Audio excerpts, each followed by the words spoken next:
Brought to you by Global St. Angelo's Venture Funding.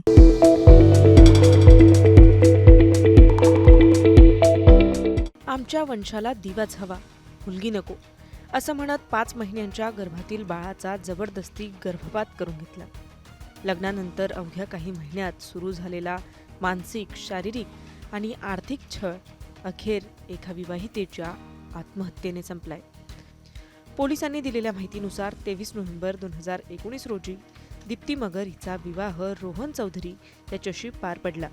मात्र लग्नाच्या काही महिन्यातच आरोपी पतीने दीप्तीच्या चारित्र्यावर संशय घ्यायला सुरुवात केली. तू माझ्या रूपाला साजेशी नाहीस, तुला घरकाम येत नाही, आमच्या शेतात काम करणाऱ्या बायका तरी तुझ्यापेक्षा चांगल्या आहेत, अशा अपमानास्पद शब्दात पती रोहन दीप्तीचा वारंवार मानसिक छळ करत होता. लग्नाच्या 5 वर्षांनंतर दीप्ती आणि रोहन यांना मुलगी झाली.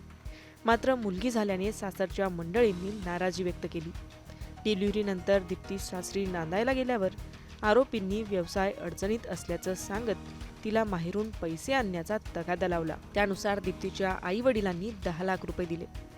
यानंतर पती रोहन याने लग्नात गाडी दिली नाही असं सांगत पुन्हा 25 लाख रुपयांची मागणी केली.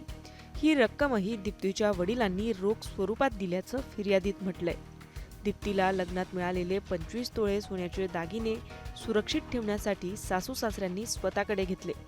मात्र पुढे एका कार्यक्रमासाठी दागिने मागितल्यानंतर ते नवीन व्यवसायासाठी गहाण ठेवल्याचं दीप्तीला सांगण्यात आलं. दोन्ही कुटुंबे आर्थिकदृष्ट्या सक्षम असतानाही ऑक्टोबर 2025 मध्ये सासू सुनीता चौधरी सरपंच झाल्यानंतर पुन्हा पैशांची मागणी करण्यात आली.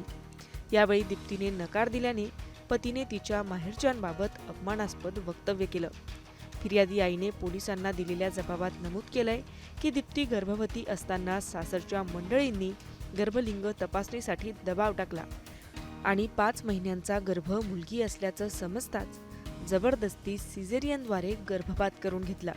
याशिवाय दीप्तीच्या नावावर असलेली जमीन आणि फार्म हाऊस विकण्यासाठीही तिच्यावर दबाव टाकण्यात येत होता. सततचा मानसिक, आर्थिक आणि शारीरिक छळ यामुळे नैराश्यात गेलेल्या दीप्तीने 24 जानेवारीला आपल्या राहत्या घरी गळफास घेऊन आत्महत्या केली. पुणे जिल्ह्यातील उरुळी कांचन पोलीस ठाण्याच्या हद्दीत घडलेल्या या धक्कादायक घटनेमुळे संताप व्यक्त केला जातोय. या प्रकरणी मयत दीप्तीचा पती रोहन कारभारी चौधरी, सोरतापाडीच्या सरपंच आणि दीप्तीची सासू सुनीता चौधरी, सासरे कारभारी चौधरी, दीर रोहित चौधरी यांना पोलिसांनी अटक केली आहे.